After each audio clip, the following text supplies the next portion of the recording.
بسم الله الرحمن الرحيم ألف لام ميم ذلك الكتاب لا ريب فيه هدى للمتقين الذين يؤمنون بالغيب ويقيمون الصلاة ومما رزقناهم ينفقون والذين يؤمنون بما أنزل إليك وما আলিফ লাম মিম মাত্র 3টি অক্ষর, কিন্তু এর গভীরতা নিয়ে কথা বলেছেন ইমামগণ, তাফসীরকারগণ, এমনকি ইবনে আরবীর মতো মহান আউলিয়ারাও। কেউ বলেছেন এতে লুকিয়ে আছে এমন এক রহস্য যা ভাষায় প্রকাশ করা যায় না, কেবল অনুভব করা যায়। বলা হয় আসর ও মাগরিবের পরবর্তী সময়ে একটি অদৃশ্য দরজা খুলে যায়, আর সেই দরজার চাবি হলো সূরা বাকারা। এই সূরার ভেতরেই লুকিয়ে রয়েছে আয়াতুল কুরসি, যে আয়াত আসমান ও জমিনকে কাঁপিয়ে দেয়। রয়েছে আমানার রাসূল, মেরাজের রাতে প্রাপ্ত এক অতুলনীয় উপহার। সূরা বাকারা শুধু একটি সূরা নয়, এটি ইসলামের এক শক্তিশালী কেন্দ্রবিন্দু, মদিনায় নবী মুহাম্মদ সাল্লাল্লাহু আলাইহি ওয়াসাল্লামের জীবনের এক জীবন্ত কোর। এই সূরা জাদু ও বদনজরের বিরুদ্ধে ঢাল, অসুস্থতার মাঝে আশার আলো। যে ঘরে এটি তেলাওয়াত করা হয় সেখান থেকে শয়তান পালিয়ে যায়, আর যে ব্যক্তি আল্লাহকে খুঁজে আল্লাহ তাকে এমন কিছু দান করেন যা সে কল্পনাও করেনি।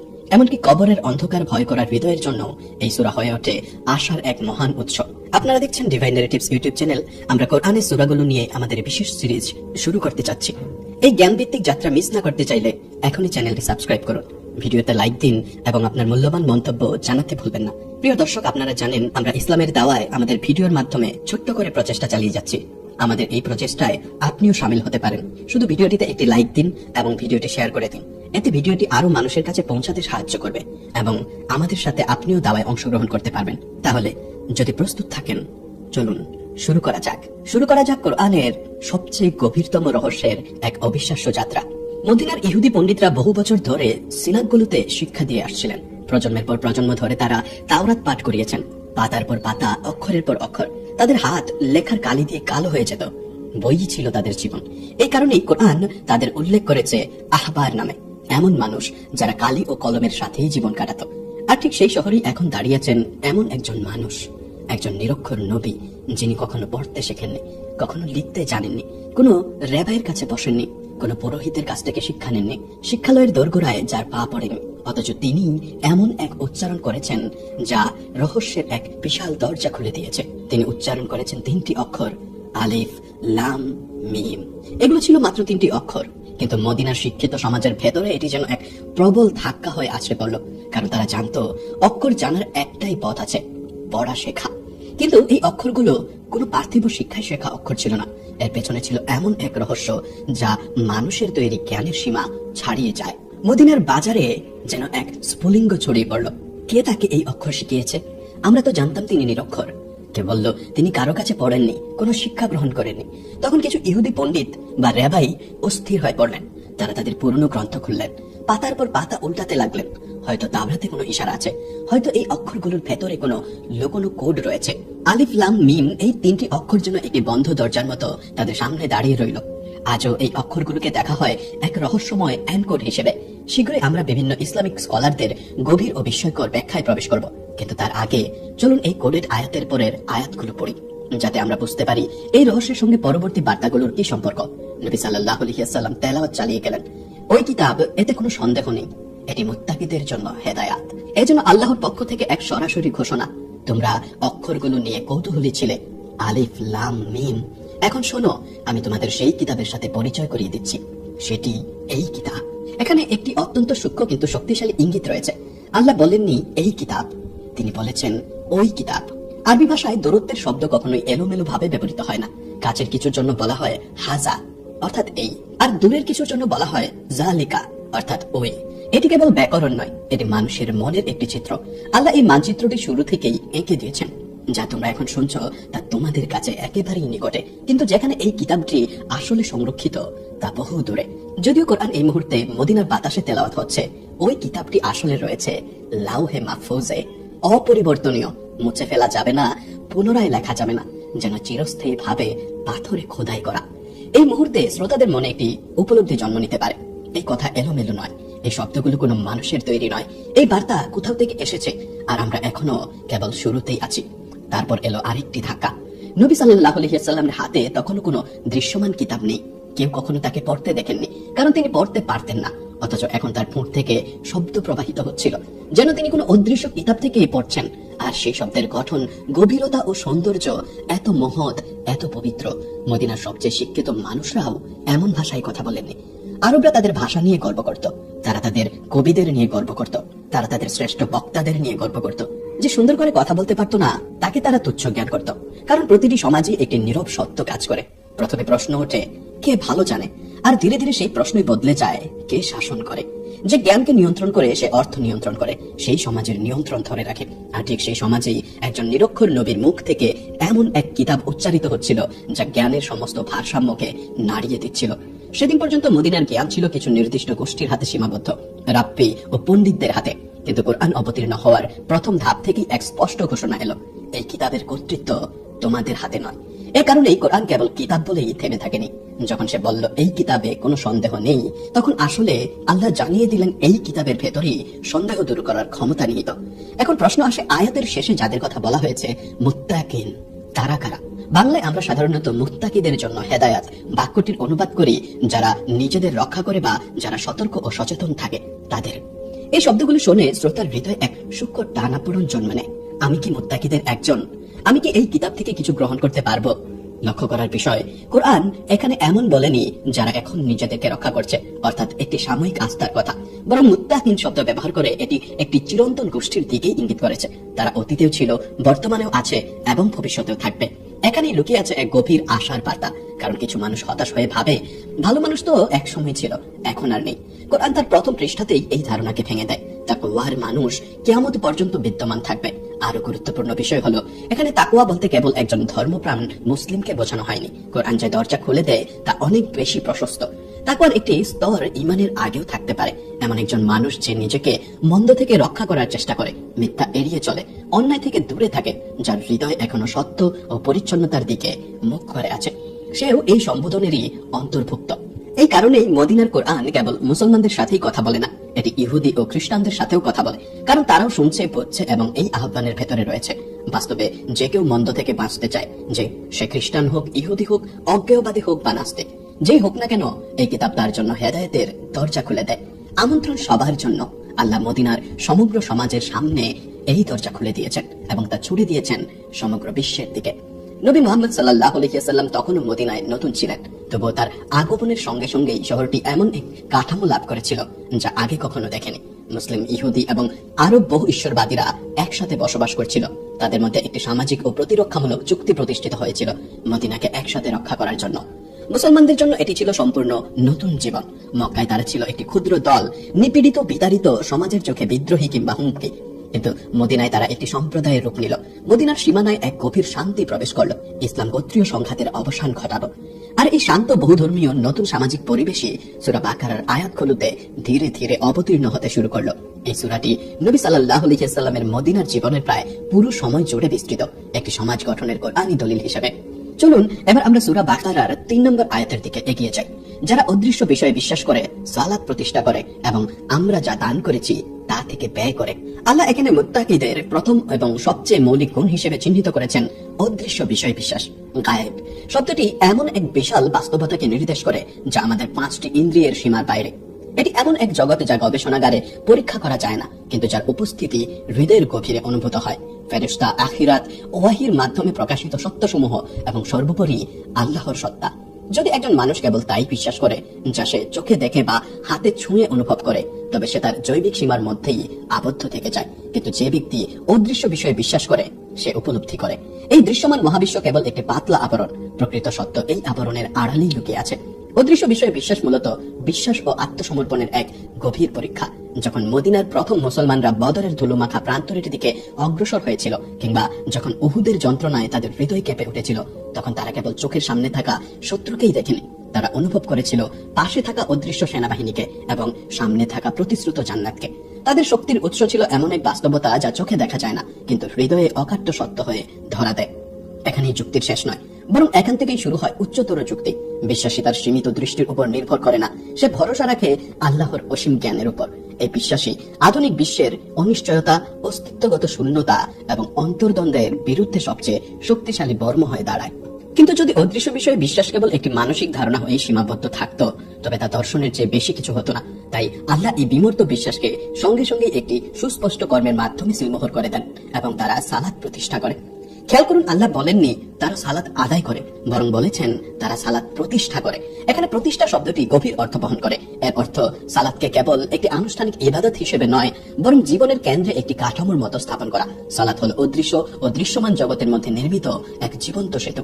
যে ব্যক্তি অদৃশ্য বিষয়ে বিশ্বাস করে, সে প্রতিদিন 5 বার সেই অদৃশ্য সত্তার সামনে দাঁড়িয়ে নিজ বিশ্বাসকে বাস্তবে রূপ দেয়। এই পর্যায়ে এসে অদৃশ্য বিষয় আলোচনার সঙ্গে আলিফ লাম মিম এর অর্থের দিকে ফিরে তাকানো বিশেষভাবে প্রাসঙ্গিক। এই বিচ্ছিন্ন অক্ষরগুলো নিয়ে ইসলামী স্কলাররা শতাব্দীর পর শতাব্দী ধরে চিন্তা গবেষণা করেছেন। ইবনে আরাবী, ইবনে রাব্বানী সহ বহু মনীষী এ বিষয়ে গভীরভাবে আলোচনা করেছেন। এ নিয়ে 20টিরও বেশি ব্যাখ্যা পাওয়া যায়, যদিও অধিকাংশ মতামত কয়েকটি মূল ধারার চারপাশেই আবর্তিত। তবু এত দীর্ঘ আলোচনা ও চিন্তার পরেও এই অক্ষরগুলোর বিষয়ে কোনো একক সর্বসম্মত ব্যাখ্যা নেই। আর সম্ভবত এটিও কোরআনের একটি শিক্ষা। মানুষের জ্ঞান সীমাবদ্ধ, আর কিছু সত্য চিরকাল অদৃশ্যই থেকে যায়, যাতে বিশ্বাস বেঁচে থাকে এবং হৃদয় বিনয়ী হয়। তবে কিছু সাধারণ মত রয়েছে। প্রথম মত হলো, এই অক্ষরগুলোর প্রকৃত অর্থ কেবল আল্লাহই জানেন। এটি সবচেয়ে প্রাচীন এবং শক্তিশালী মতগুলোর একটি, যা সাহাবীদের যুগ থেকেই স্বীকৃত। আবু বকর রাদিয়াল্লাহু তাআলা আনহু, ওমর ইবনে খাত্তাব রাদিয়াল্লাহু তাআলা আনহু এবং আলী ইবনে আবি তালিব রাদিয়াল্লাহু তাআলা আনহু এর প্রতি আরোপিত বর্ণনায় পাওয়া যায়, হরফে মুকাত্তাআত ব্যাখ্যা করার চেষ্টা না করে সেভাবেই গ্রহণ করা উচিত। অন্য কথায়, এগুলো এমন গায়েবী নিদর্শন যার অর্থ ইচ্ছাকৃতভাবেই গোপন রাখা হয়েছে। মানুষের সীমিত জ্ঞান এখানে থেমে যায়, আর সেখানেই শুরু হয় বিনয় ও আত্মসমর্পণ। দ্বিতীয় শক্তিশালী মত হলো, এই অক্ষরগুলো কোরআনের অলৌকিক প্রকৃতির প্রতি সরাসরি ইঙ্গিত করে। এই দৃষ্টিভঙ্গি অনুযায়ী আলিফ লাম ও মিম এগুলো কোনো রহস্যময় বা অপরিচিত চিহ্ন নয়, বরং সেগুলো সেই সাধারণ অক্ষর যেগুলো আরবরা প্রতিদিন ব্যবহার করত। কোরআন যেন শুরুতেই ঘোষণা দেয়, এই কিতাব তোমাদের পরিচিত অক্ষর দিয়েই গঠিত, তোমরা এগুলো জানো। এখন যদি পারো, এই একই অক্ষর ব্যবহার করে এর মতো একটি কিতাব তৈরি করো। এটি ছিল সরাসরি প্রকাশ্য একটি চ্যালেঞ্জ, আর এই চ্যালেঞ্জ আজও অমীমাংসিত অবস্থায় রয়ে গেছে। তৃতীয় পদ্ধতি, এই মত অনুযায়ী অক্ষরগুলো প্রতীকী বা ইঙ্গিতপূর্ণ অর্থ বহন করে। কিছু পণ্ডিত আলিফকে আল্লাহর একত্বের প্রতীক হিসেবে দেখেছেন, লামকে গায়েবী সম্বোধনের সঙ্গে এবং মিমকে সৃষ্টি জগতের সঙ্গে সংযুক্ত করেছেন। কেউ কেউ এমনকি বলেছেন, শেষ মিম মুহাম্মদ সাল্লাল্লাহু আলাইহি ওয়াসাল্লামের নামের দিকেও ইঙ্গিত করে। এই ব্যাখ্যাগুলো মূলত তাসাউফি ও ইশারি পাঠ হিসেবে বিবেচিত হয়। এই ধারায় আমরা ইবনে আরবীর মতো মনীষীদের গভীর অন্তর্দৃষ্টি সম্পন্ন ব্যাখ্যা দেখতে পাই।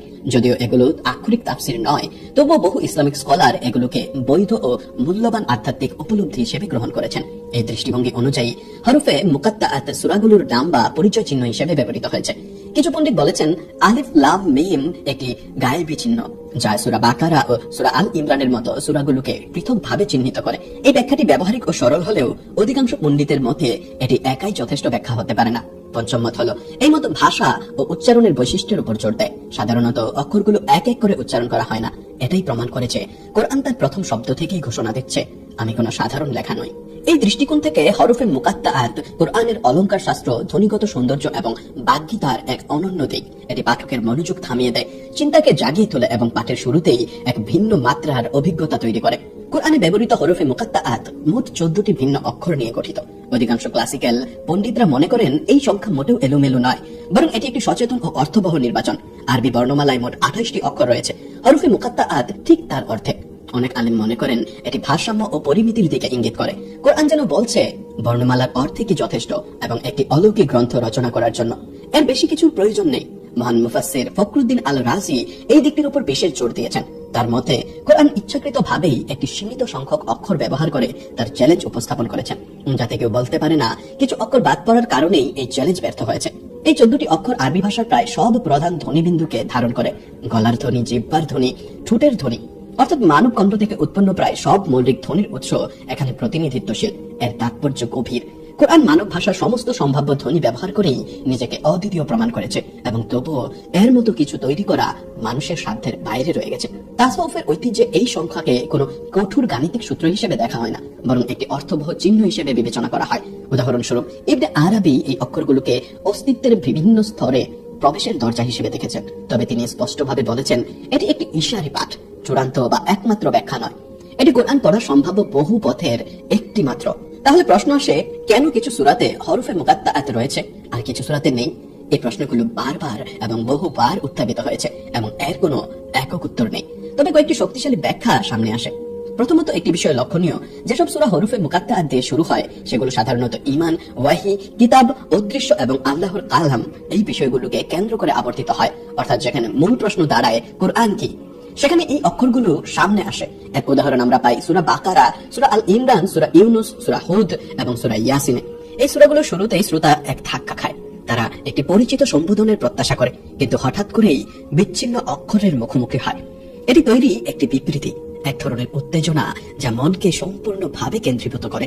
মহান ভাষাবিদ ও মুফাসসির আল জামাখাশরি বলেন, এই মুহূর্তে হরফে মুকাত্তাআত শ্রোতার অভ্যাস ভেঙে দেয়। কোরআন যেন শুরুতেই ঘোষণা করে, আমাকে সাধারণ কথার মতো শোনো না। তাহলে প্রশ্ন থেকে যায়, কেন হরফে মুকাত্তাআত প্রতিটি সূরায় নেই?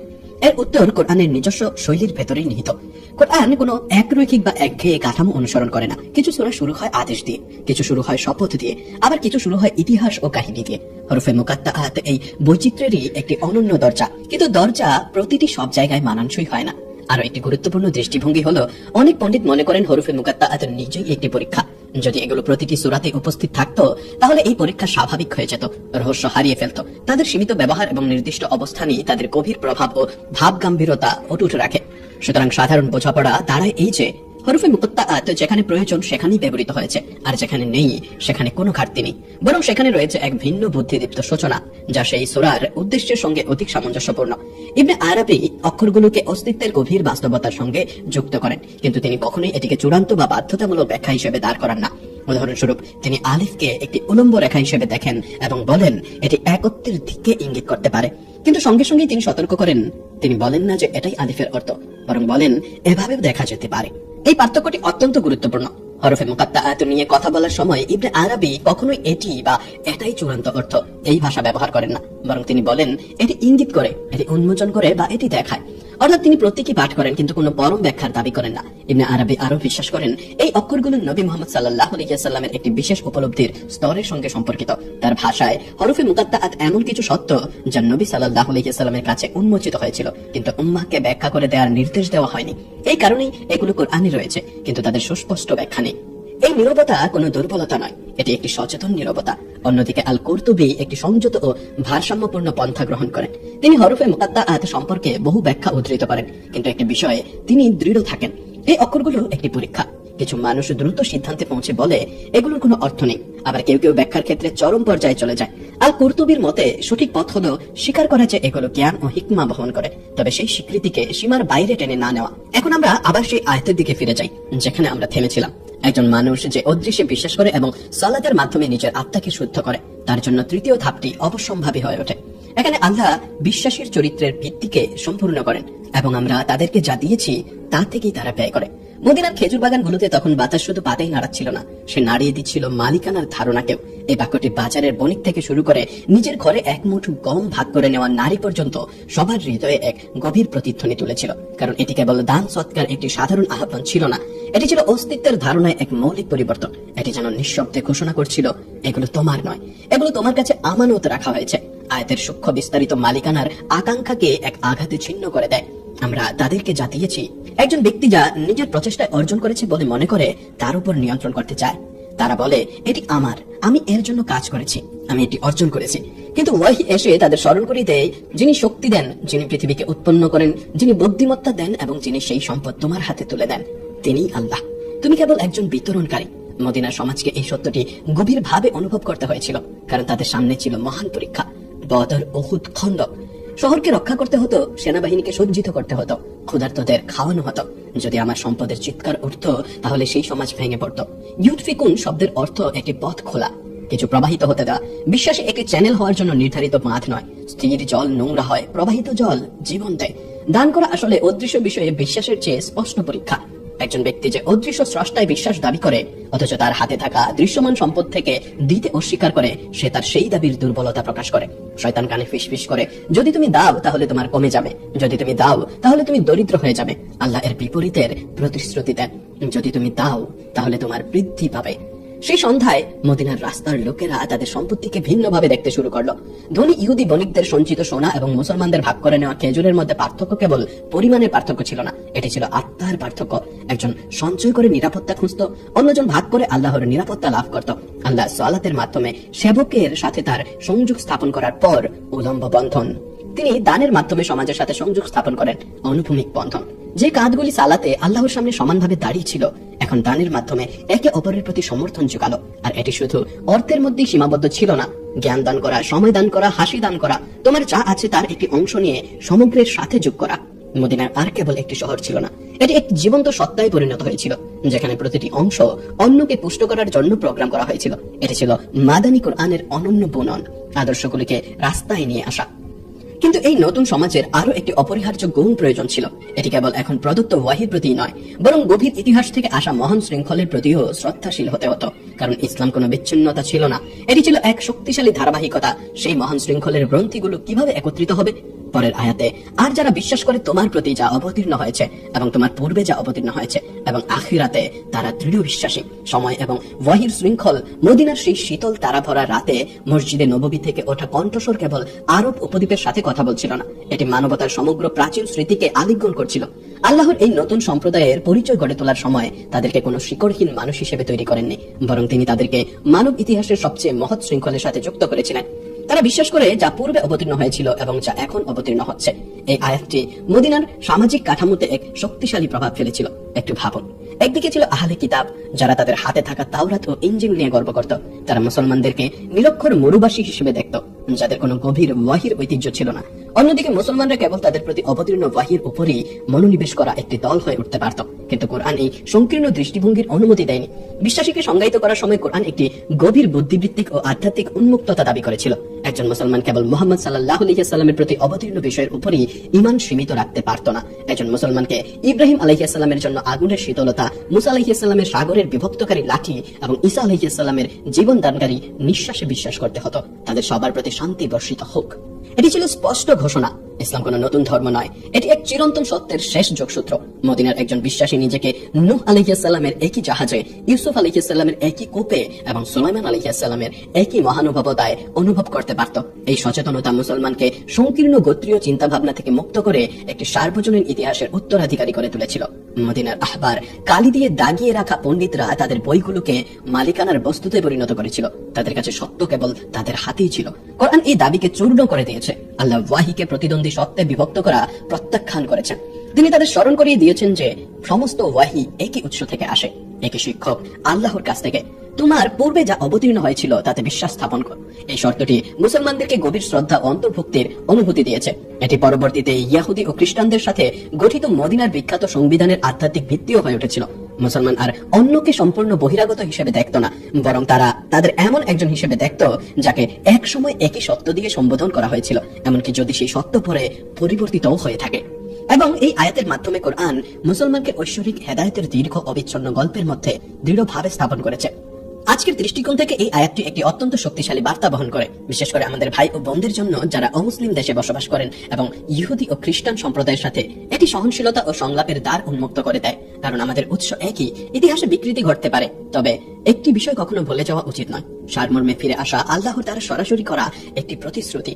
কোরআন তাদের কখনো কেবল অবিশ্বাসীদের সম্বোধন করেনি, বরং আহলে কিতাবওয়ালা বলে তাদের একটি স্বতন্ত্র অবস্থান দিয়েছে।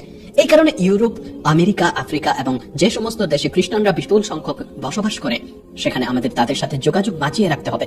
আমাদের শিকড়কে একে অপরের কাছাকাছি দেখতে হবে। আমাদের ভাগ করা মূল্যবোধের উপর একত্রিত হওয়া উচিত এবং ঠিক মদিনায় প্রতিষ্ঠিত শান্তির মতো আজকের দিনেও বিশ্ব শান্তির জন্য একসাথে কাজ করা উচিত।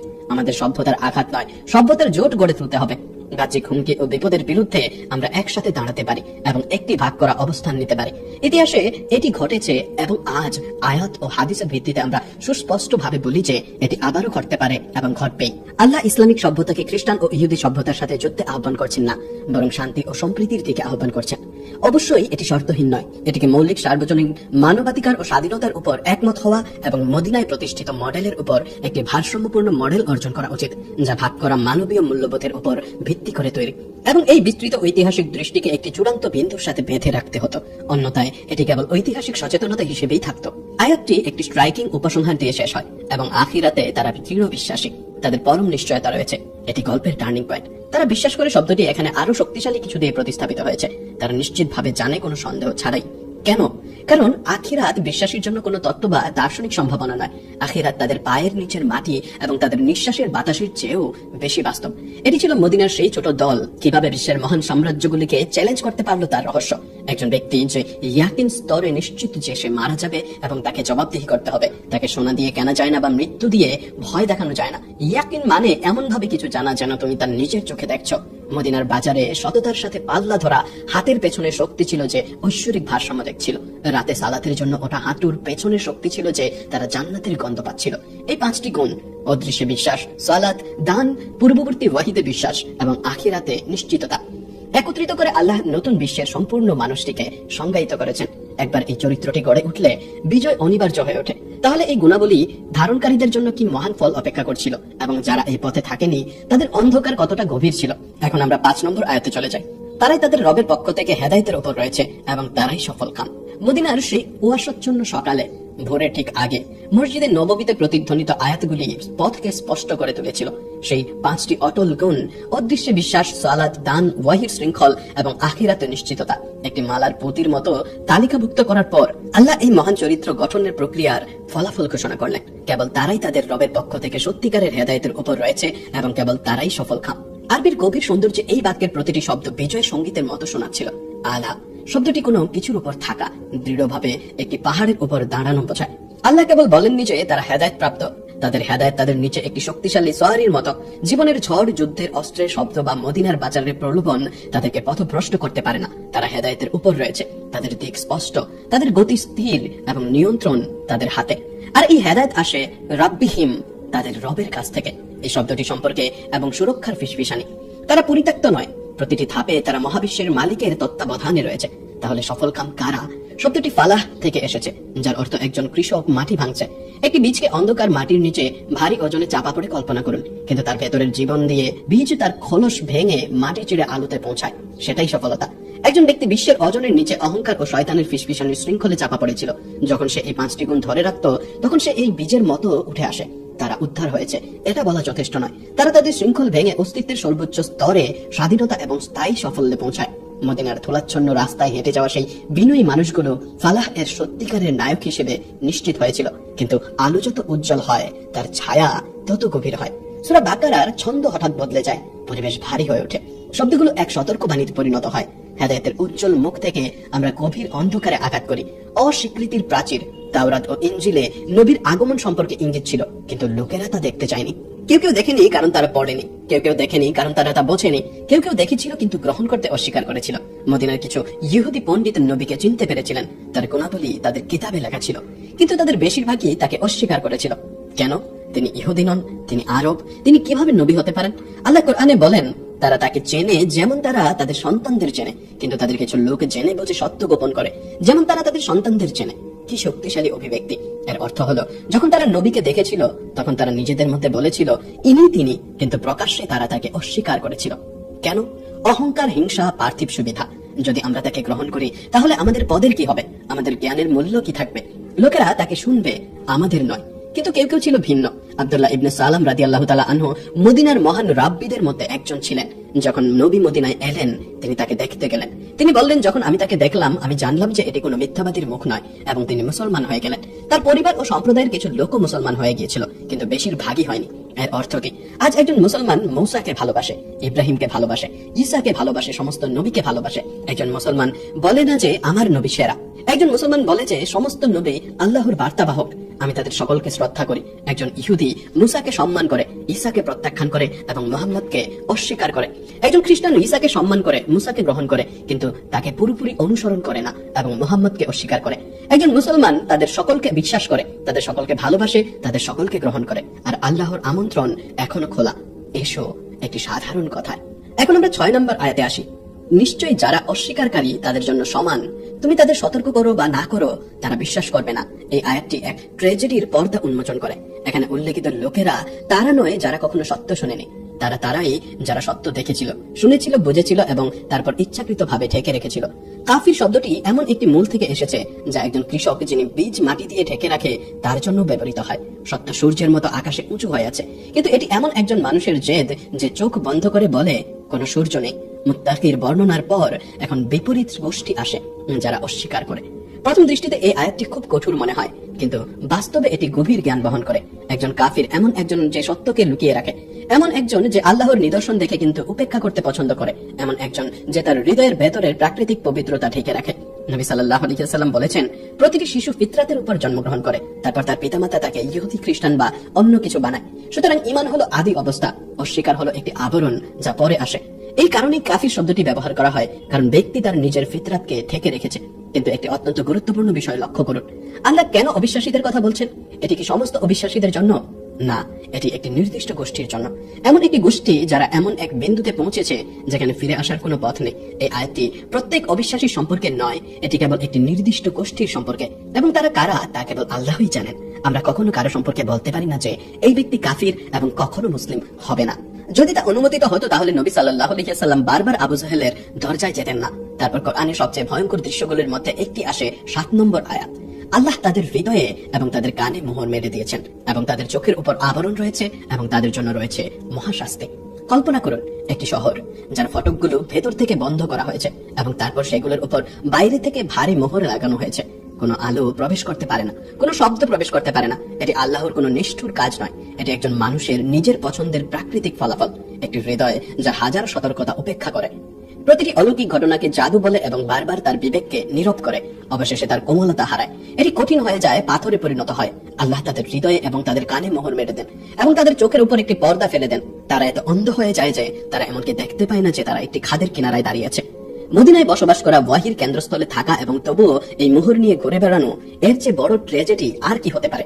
এই বর্ণনা কিছু লোকের জন্য যারা কোরআন শুনেছিল, বুঝেছিল, বারবার সতর্ক করা হয়েছিল, প্রমাণ দেখেছিল, অলৌকিক ঘটনা দেখেছিল, তবুও তাদের হৃদয় দিয়ে অস্বীকার করা বেছে নিয়েছিল। প্রকৃত জ্ঞান আল্লাহর কাছে। এই গোষ্ঠীর জন্য আল্লাহ বলেন, তাদের সতর্ক করো বা না করো তাতে কোনো পার্থক্য হবে না। কেন? কারণ তারা ইতিমধ্যে সিদ্ধান্ত নিয়ে ফেলেছে। তারা তাদের নিজেদের হৃদয়ে মোহর মেরে দিয়েছে, তারা নিজেদেরকে সত্য থেকে বন্ধ করে দিয়েছে। এটি আল্লাহর পক্ষ থেকে কোনো অন্যায় নয়, এটি তাদের নিজেদের পছন্দের ফলাফল। আল্লাহ পথ দেখান, আল্লাহ নিদর্শন দেন, আল্লাহ নবী পাঠান, কিন্তু চূড়ান্ত সিদ্ধান্ত মানুষের। যদি একজন ব্যক্তি হ্যাঁ বলে, আল্লাহ দরজা খুলে দেন। যদি একজন ব্যক্তি না বলে এবং জেদ করে, আল্লাহ তাকে তার পছন্দের উপর ছেড়ে দেন। আল্লাহ তাদের অবিশ্বাস করতে বাধ্য করেননি, তারা নিজেরাই এটি বেছে নিয়েছে। আল্লাহ কেবল সেই পছন্দটিকেই মোহর মেরে দিয়েছেন। আলো এবং অন্ধকারের মধ্যে রেখা এখন স্পষ্ট ভাবে টানা হয়েছে। কিন্তু মদিনায় একটি তৃতীয় দল ছিল। তারা পুরোপুরি আলোতে ছিল না এবং পুরোপুরি অন্ধকারেও ছিল না, তারা ছায়ায় লুকিয়েছিল। সবচেয়ে বিপজ্জনক এবং সবচেয়ে জটিল গোষ্ঠী মুনাফিকরা। গল্প এখন মদিনার সবচেয়ে উত্তেজনাপূর্ণ পৃষ্ঠাগুলিতে চলে আসে। মুখোশের পেছনের মুখগুলি। মদিনার পরিবেশ হঠাৎ ভারী হয়ে উঠল। মসজিদের নববীর স্তম্ভগুলোর মাঝে প্রতিধ্বনিত কণ্ঠস্বর কেবল বিশ্বাসীদের হৃদয়কে সান্ত্বনা দিচ্ছিল না বা অবিশ্বাসীদের জেদ বর্ণনা করছিল না, এবার এটি এমন এক দলকে উন্মোচন করছিল যারা ছায়ায় দাঁড়িয়েছিল, পুরোপুরি আলোতেও নয়, পুরোপুরি অন্ধকারেও নয়। কোরআন ইতিহাসের গভীরতম মনস্তাত্ত্বিক বিশ্লেষণগুলির মধ্যে একটি শুরু করেছিল, মুনাফিকরা।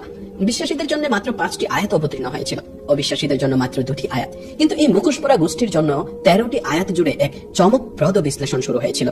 আর মানুষের মধ্যে এমনও আছে যারা বলে, আমরা আল্লাহ এবং আখিরাতের দিবসে বিশ্বাস করি, কিন্তু তারা বিশ্বাসী নয়। কল্পনা করুন, মদিনার বাজার। একজন লোক সালাতের সময় প্রথম সারিতে দাঁড়িয়ে আছে, তার কণ্ঠস্বর হয়তো অন্যদের চেয়ে জোরে, কিন্তু তার চোখ জনতার দিকে স্ক্যান করছে এবং তার হৃদয় একটি ক্যালকুলেটরের মতো কাজ করছে। এই দলের সাথে থাকা কি লাভজনক? মক্কার লোকেরা জিতলে কি হবে? মুহাম্মদ সাল্লাল্লাহু আলাইহি ওয়াসাল্লাম হেরে গেলে কি হবে? এই লোকেরা ঈমানকে আত্মসমর্পণ হিসেবে দেখতো না, তারা এটিকে একটি বীমা পলিসি হিসেবে দেখতো। তারা তাদের কথা দিয়ে একটি দুর্গ তৈরি করেছিল, কিন্তু তারা কখনো এর ভেতরে প্রবেশ করেনি। আল্লাহ এই মিথ্যা দাবিকে এক আঘাতে ধ্বংস করে দিলেন। তারা বিশ্বাসী নয়। এটি ছিল এক ঐশ্বরিক উন্মোচন। মুখোশ প্রথম বাক্যেই খুলে পড়ে গেল, আল্লাহকে ধোঁকা দেওয়ার চেষ্টা। তারপর আসে 9 নম্বর আয়াত, এই দুঃখজনক এবং প্রায় হাস্যকর প্রচেষ্টার বর্ণনা। তারা আল্লাহ এবং মুমিনদের সাথে প্রতারণা করার চেষ্টা করে, কিন্তু তারা কেবল নিজেদেরকেই প্রতারণা করে এবং তারা তা উপলব্ধি করে না। দৃশ্য এখন সত্যিই অন্ধকারাচ্ছন্ন হয়ে ওঠে। কোরআন বিশ্বাসীদের সংক্ষিপ্তভাবে বর্ণনা করেছে, অবিশ্বাসীদের আরো সংক্ষিপ্তভাবে বর্ণনা করেছে, কিন্তু যখন এই তৃতীয় গোষ্ঠীর কথা আসে তখন এটি থেমে যায়, ধীর হয়ে যায়, বিস্তারিত বর্ণনায় যায়। কেন? কারণ এই গোষ্ঠীটি সবচেয়ে বিপজ্জনক। তারা স্পষ্ট ভাবে বাইরে নেই, তারা দরজায় দাঁড়িয়ে নেই, তারা ভেতরে আছে বলে মনে হয়। যখন তাদের বর্ণনা করা প্রথম আয়াতটি অবতীর্ণ হয়েছিল তখন মনে হয়েছিল যেন মদিনায় বরফ পড়েছে, কারণ এই লোকেরা মুশরিক ছিল না, তারা ইহুদি বা খ্রিস্টান ছিল না। এরা ছিল এমন লোক যারা নিজেদেরকে মুসলিম বলতো, কিন্তু কোরআন একটি বিষয় খুব স্পষ্ট করে দেয়, এটি কথা দেখে না, এটি হৃদয় দেখে। এই লোকেরা নিম্নলিখিত কাজ করেছিল, তারা ঈমানের ভাষা শিখেছিল, তারা বিশ্বাসীদের আচরণ অনুকরণ করেছিল, তারা সঠিক বাক্যগুলো মুখস্থ করেছিল, কিন্তু তাদের হৃদয় কখনো দিক পরিবর্তন করেনি। আর এখানেই কোরআন তাদের স্তর পর স্তর উন্মোচন করতে শুরু করে। এটি একটি ছোট শিশুর মতো ছিল যে তার চোখ বন্ধ করে ভাবে কেউ তাকে দেখতে পাচ্ছে না। মুনাফিকরা ভেবেছিল যে তারা মহাবিশ্বের মালিককে ধোঁকা দিতে পারবে। আল্লাহকে ধোঁকা দেওয়ার চেষ্টা করা যেন একটি গ্লাস দিয়ে সমুদ্রকে লোকানোর চেষ্টা করার মধ্যেই হাস্যকর। কিন্তু আসল ট্র্যাজেডি ছিল এটি, তারা কেবল নিজেদেরকেই ধোঁকা দিচ্ছিল। তারা তাদের নিজেদের মিথ্যার ফাঁদে নিজেরাই আটকা পড়েছিল। তারা যে ফাঁদ পেতেছিল তাদের নিজেই আটকা পড়েছিল। তারা এমনকি তা উপলব্ধিও করতে পারছিল না। একটি ক্যান্সার কোষের মতো তারা যে শরীরে বসবাস করছিল তা ধ্বংস করার চেষ্টা করার সময় তারা আসলে তাদের নিজেদের জীবনের উৎস ধ্বংস করছিল। তারা এটি কেন করছিল?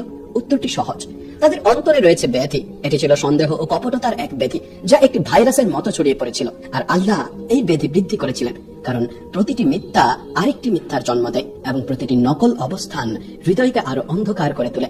মদিনার উত্তেজনাপূর্ণ পরিবেশে মুনাফিকদের নেতা আব্দুল্লাহ ইবনে উবাইয়ের ফিসফিসানি অন্ধকার কোণগুলোতে প্রতিধ্বনিত হচ্ছিল। তাদের জন্য এক বেদনাদায়ক শাস্তি প্রস্তুত করা হয়েছিল। কেন? কেবল এই কারণে নয় যে তারা বিশ্বাস করেনি, বরং এই কারণে যে তারা মিথ্যা কথা বলেছিল। আব্দুল্লাহ ইবনে উবাইয়ের পরিকল্পনা ব্যর্থ হয়েছিল। সে রাজা হতে পারেনি, ক্ষমতা অর্জন করতে পারেনি। তাহলে সে কি করলো? সে প্রকাশ্যে মুসলমানদের বিরোধিতা করতে পারেনি, কারণ বেশিরভাগ লোকই ইতিমধ্যেই মুসলিম হয়ে গিয়েছিল। তাই সে অন্য পথ বেছে নিল। সে বলল যে সে মুসলিম, কিন্তু ভেতরে তার বিদ্বেষকে বাঁচিয়ে রেখেছিল। এটি কপটতার মূল। মর্যাদা হারানো, ক্ষমতা হারানো, ব্যক্তিগত সুবিধা হারানো। সে মসজিদে আসে, বলে আলহামদুলিল্লাহ আমি মুসলমান। সে সালাত আদায় করে, সিয়াম পালন করে, কখনো কখনো সদকা দেয়। কিন্তু কেন সে এটি করে? আল্লাহর জন্য না, দেখানোর জন্য যাতে লোকেরা তাকে সন্দেহ না করে। কোরআনের অন্য এক জায়গায় আল্লাহ মুনাফিকদের সম্পর্কে বলেন, যখন তারা সালাতের জন্য দাঁড়ায় তখন অলস ভাবে দাঁড়ায়। তারা লোকদেরকে দেখায় এবং আল্লাহকে খুবই কম স্মরণ করে। সুতরাং তারা সালাত আদায় করে, কিন্তু কিভাবে তারা সালাত আদায় করে? আকাঙ্ক্ষা ছাড়া, হৃদয় ছাড়া, বাধ্যতাকরণ ছাড়া। কেন তারা সালাত আদায় করে? আল্লাহর জন্য না, যাতে লোকেরা তাদের দেখবে। এটি মুনাফিকদের পার্থক্য, বাহ্যিকভাবে বিশ্বাসী এবং অভ্যন্তরীণ ভাবে নয়। ইসলামী সমাজ সততার উপর প্রতিষ্ঠিত হয়েছিল। যারা এই দালানের ভিত্তি স্তরগুলোতে মিথ্যার বিস্ফোরক স্থাপন করে তারা সবচেয়ে শক্তিশালী সতর্কতার সম্মুখীন হয়। এটি অজ্ঞতা নয়, এটি জ্ঞানের অভাব নয়, এটি এমনকি সাধারণ সন্দেহ নয়, এটি উভয় দিকে খেলা করার ইচ্ছা। মদিনায় এটি খুব সাধারণ ছিল। একদিকে মুসলমানরা শক্তিশালী হচ্ছিল, অন্যদিকে মক্কা তখনও একটি হুমকি ছিল। ইহুদিরা ছিল, রাজনৈতিক ভারসাম্য ছিল এবং ক্ষমতার দ্বন্দ্ব ছিল। কিছু লোক ভেবেছিল, চলো অপেক্ষা করি, যার ক্ষমতা থাকবে আমরা তার সাথে দাঁড়াবো, চলো প্রতিটি দরজা খোলা রাখি। এখানেই কপটতার জন্ম হয়। কপটতা কেবল একটি বিশ্বাসের সমস্যা নয়, এটি প্রথমে একটি চরিত্রের সমস্যা। এই কারণেই কোরআন এই গোষ্ঠীকে দীর্ঘতম উপায়ে বর্ণনা করে, কারণ তারা কেবল নিজেদেরই ক্ষতি করে না, তারা ধীরে ধীরে সমাজকে ভেতর থেকে পচিয়ে তোলে। তারপর কোরআন এক অত্যন্ত চমকপ্রদ রূপক নিয়ে আসে। তাদের উদাহরণ এমন যেমন একজন আগুন জ্বালায়। দৃশ্যটি কল্পনা করুন, একটি অন্ধকার মরুভূমি, একদল লোক হারিয়ে গেছে, কেউ আগুন জ্বালায়, আগুন জ্বলছে, সবকিছু দৃশ্যমান হয়ে ওঠে, সবাই নিরাপদ বোধ করে, এবং তারপর হঠাৎ আগুন নিভে যায় এবং আগের চেয়েও গভীর অন্ধকার নেমে আসে। কোরআন বলে এই লোকেরা এমনই, তারা আলোর একটি মুহূর্ত অনুভব করে, নৈকট্যের একটি মুহূর্ত, নিরাপত্তার একটি মুহূর্ত, তারপর তারা পিছিয়ে যায় এবং অন্ধকার আরো গভীর হয়ে ওঠে। এখানে কোরআন একটি অত্যন্ত সূক্ষ্ম বিষয় স্পর্শ করে।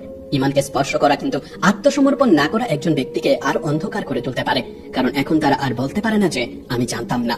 এবং কোরআন তাদের এভাবে বর্ণনা করে, তারা বধির, মুখ ও অন্ধ, কিন্তু আবারও একটি শারীরিক নয়, এটি একটি নির্বাচিত অন্ধত্ব। তারা যা শুনতে চায় না তা শোনে না, তারা যা বলা উচিত তা বলে না, তারা যা দেখতে চায় তা দেখে না। তারপর আসে সবচেয়ে চমকপ্রদ বাক্য, তারা ফিরে আসে না। এটি কোনো ইমানের ঘোষণা নয়, এটি একটি অবস্থার বর্ণনা। তারা ফিরে আসে না কারণ তারা ফিরে আসতে চায় না। এখানে কোরআন একটি অত্যন্ত গুরুত্বপূর্ণ বিষয় শেখায়। সবচেয়ে বিপজ্জনক ব্যক্তি উন্মুক্ত কাফির নয়, সবচেয়ে বিপজ্জনক ব্যক্তি সে যে নিজেকে মুখোমুখি হতে অস্বীকার করে। এবং এখন সূরা বাকারার উদ্বোধনী দৃশ্য সম্পূর্ণ হয়েছে। তিনটি দল, তিনটি মনোভাব, ভাগ্যের তিনটি পথ। যখন তাদের বলা হয় পৃথিবীতে বিশৃঙ্খলা সৃষ্টি করো না, তাদের উত্তর একই প্রতিরক্ষা, যা আমরা আজও শুনি। আমরা কেবল সংস্কারক, আমরা বিষয়গুলো ঠিক করছি।